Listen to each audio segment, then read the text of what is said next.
Crabbe, Journal 18. The long walk to the lake was uneventful. It's a little creepy traveling alone in the bush at night, surrounded by varying shades of blackness.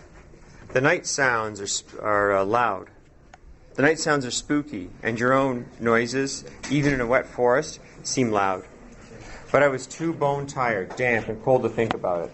Besides, the last, 48 hours had wrung all my emotions out of me. I just obeyed the compass, ignoring everything else. When I reached the lake, I found the canoe easily. Soon I was back at the campsite. It seemed strange not to be greeted with a loud hello or a laugh as I pulled the boat out of the water and hid it out of habit in the usual place.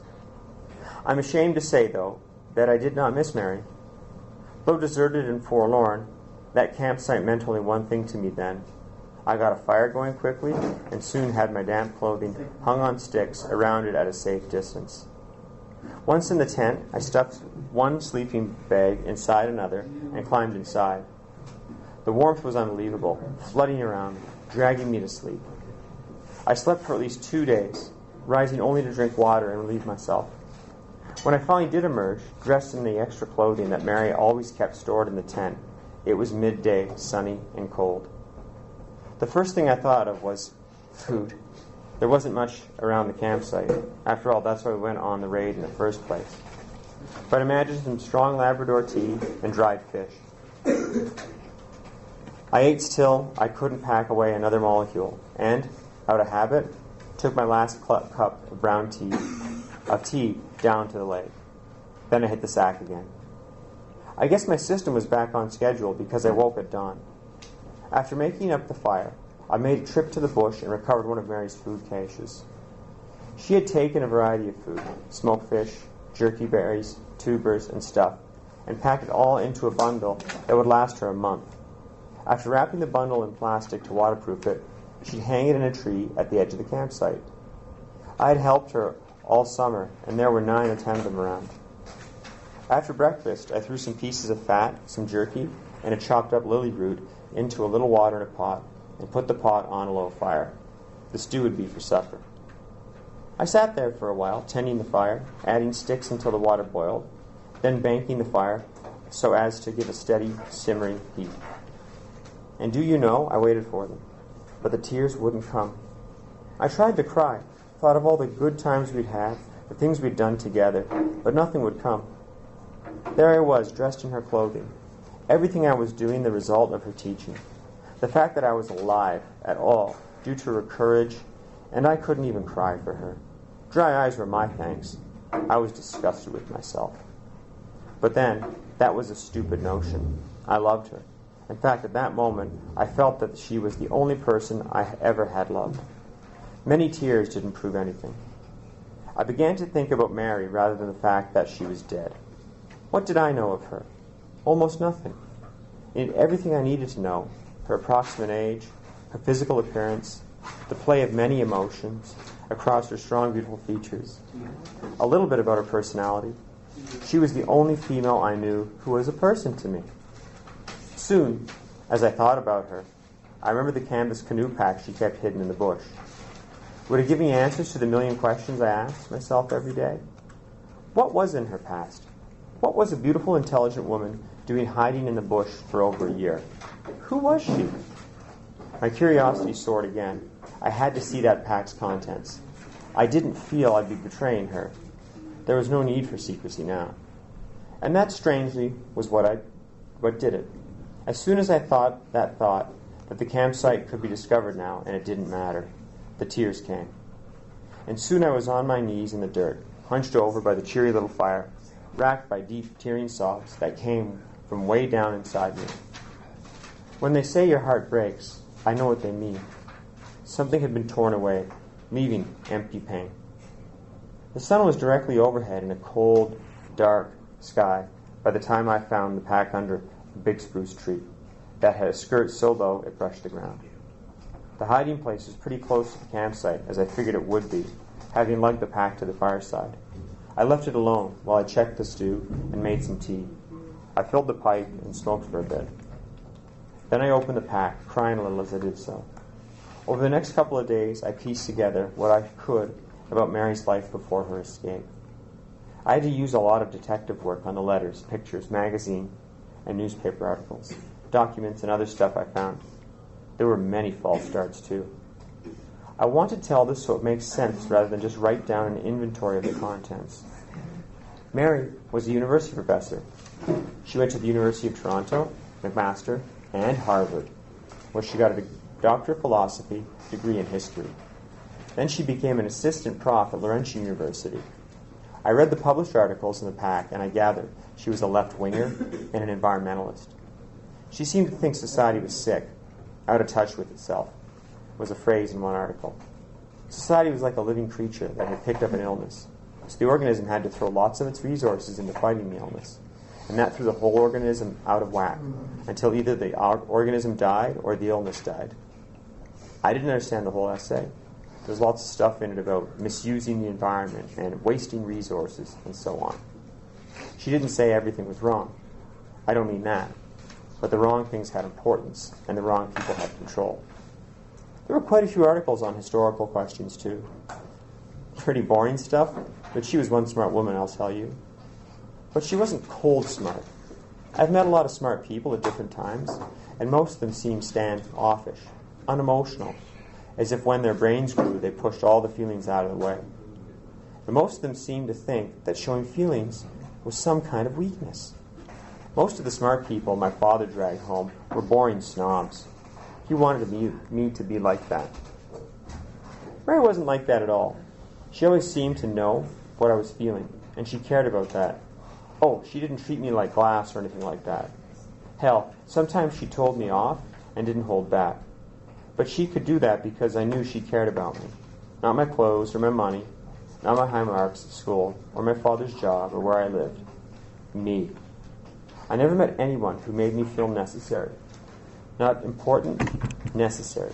I mattered to her. What I mean is, Mary was a tremendously wise, smart woman who didn't come across like a dried-up old intellectual. Anyhow, to continue, Mary was married. I found some pictures of her husband, just an ordinary-looking guy with a thin face and black hair and big, sad, dark eyes. He worked at the same university doing research in physics. She had a whole stack of his degrees, too, along with a bunch of articles I couldn't understand. But there was one little book he wrote, No Nukes is Good Nukes, which was a humorous attack on nuclear arms and had some serious questions about nuclear power stations. I guess he and Mary were activists. There were some buttons in the pack with slogans on them, anti-nuclear. As I said, I pieced all this together over a couple of days that were hard on my emotions, full of crying fits and depression. But one thing still threw me. I knew lots more about her, but I still didn't know what the hell she was doing out in the middle of nowhere. Now the mystery was even greater. Why leave all that behind? I went back through all the stuff, rereading everything more carefully. I just skimmed it before. Gradually, the background was filled in. It was while I was flipping through a copy of a university quarterly that I found something new. A couple of newspaper clippings fell out from between the pages. I opened them up, realizing that I hadn't seen them the first time around.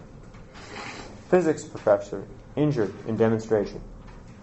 The report said that Mary's husband, who was taking part in an anti-nuclear demonstration at the provincial government buildings, had been jostled from the crowded sidewalk into the path of a taxi. He'd been seriously injured and rushed to hospital. The other article was written a couple of days later. It gave a follow-up on the march and mentioned in passing that the injured professor was on the critical list and doctors were afraid he would die. If he lived, he would be totally paralyzed and mentally deficient, since the injuries were to his head and spine. He was on life support machines. The report ended with an opinion that if people would only stay home instead of taking part in radical protest, that sort of thing wouldn't happen. Well, I knew where he was anyway. He must have died. I mean, a person like Mary certainly wouldn't leave him in the hospital plugged into the machines and run off into the bush. Their old letters made it clear that they loved each other very much. And I'm ashamed to admit, I felt a little jealous about that. But all that still didn't get me much farther ahead, did it? If he had died, why run away? She wasn't on any holiday, that was for sure. She was hiding. It didn't seem possible that she was a crook or a spy. Finally, I gave up, totally frustrated. I'd invested a few rainy, cold, dreary autumn days in getting to know her past. I couldn't see that I would find out anything more. Methodically, because I knew she would want me to, I burned everything, except the pack of my morning fire. It was a strange feeling. I was pretty upset, crying and sniffing all through, feeding the mementos of 2 lives into the flames. 2 important lives, 2 decent people who loved each other, and certainly others, and were good at spreading their love around. He must have been like that. They lived their lives looking beyond themselves, which is more than I've ever done. Now they were dead. Life isn't fair. It isn't even logical. That was one of her favorite expressions. I thought as I tore the letters into shreds and gave them to the fire. Life isn't fair, Crabbe, she'd say whenever I was in the middle of one of my complaining fits. She wouldn't say it sarcastically, just started like it was a thought that had just occurred to her. The first time it came out was just a couple of weeks after I had come to her.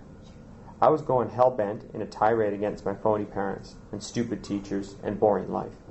All that crap. We'd been swimming and were sitting on a huge granite slab that rose out of the water near our campsite, letting the hot sun dry us. When I stopped for breath, she said, "Look, Grumpy, you've got a family, a house to live in, a place to make your mind and body grow, money to do some interesting things, parents who care about you, in spite of what you say. What the hell do you want? Jam on it?" I laughed without wanting to. I had a great aunt who used that old expression as often as she could. "No, don't laugh, kiddo," she said seriously, getting wound up like she always did when she was trying to make a point. "Look whose life is it, anyway?" "Mine." "Okay, if it's not a life you like, who should fix it?" I was trapped. I've been running through my blame list, as I often did when I was depressed or unhappy, which then was most of the time. "I guess I should," I said. "But never mind guess," she interrupted. "It's a fact, Crabbe. Waiting around for somebody to change your life for you is a loser's game. Who's going to do it? You're not a child, remember? And if some fairy godmother did offer to take on the job, how could she possibly get it right? Only you know what you want. She'd fail, and that'd just give you somebody else to blame." She paused for a breath, then continued. "You know what I think, Crabbe? I think a person reaches maturity when he strikes the last name off the blame list." We talked some more about all that. The sun on our skin and the beauty of the day made it hard to be ambitious. Then she said it. "Well, life isn't fair, Crabbe, but trying to build a life of significance despite the unfairness can be exciting. I don't mean soft or easy or contented. I mean exciting. Philosophers might give that attitude a fancy title, like existentialism. A life without fairness is always worth living. A life without significance isn't." "Who decides what is significant?" I asked. "Whose life is it?" All this I remembered as I sat by the fire on that somber day, feeding the last shreds of paper to the flames. Then wham, it hit me. She had killed her husband. As soon as the thought hit me, I was certain of it. I don't know what you think of mercy killing. I don't know what I think of it either. But a lot of people are against it, and so is the law. Mary knew that. She took her husband's life, and the rest of her own into her own hands. She committed murder, merciful murder, then ran away. I pictured her visiting him, standing beside the bed with its starched white linen, talking to the wasted man who had no idea of her presence. I saw her kiss him softly on his pale forehead, then do something to the machines that kept him in a world he should have been allowed to leave with dignity. It was coming on dark by then. All this was figured out, and all the possessions were burned. It was getting dark very early these days. Knowing the answers about her didn't make me feel any better, but it made me admire her more, knowing she had had the courage to do that. God, how I wish she was with me.